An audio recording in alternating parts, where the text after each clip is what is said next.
Patay ang gitumbok sa Talisay City Police nga top second most wanted sa baong nga dakbayan atol sa bypass operation pasado alas 10 kagabi.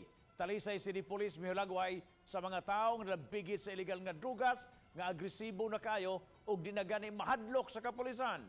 Si Nico Sereno sa report. Sa buy-bust operation sa Talisay City Police sa sitio Daruhan, Barangay San Isidro kagabi, giingong mipalit og shabu ang pulis nga nagpakaron ingnon tigamitan og gidiling drogas kang Emelita Ababon, 37 anyos, live-in partner ni Troy Calam Aguilar, 36 anyos. Apan dihang nabantayan ni Emelita nga mga pulis ang mipalit kaniya, misyagit siya.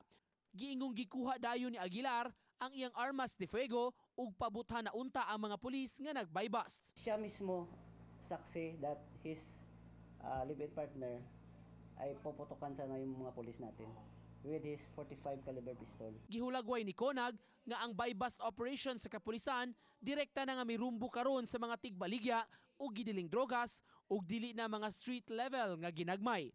Mas agresibo na sab sila ug musukol na sa kapulisan. How hostile nowadays ang mga drug personalities kasi sabi ko nga sa dami na ng arrested natin, parang doon na tayo sa mga hardcore na napupunta ng mga disposers and pushers. Apan si Emelita mitataw nga wala siya makakita sa hitabo. Gingong naligo siya ni adto higayuna dihang nisulod ang kapulisan sa ilang panimay. Wala kay nakakita ko na pagpanood nila niya.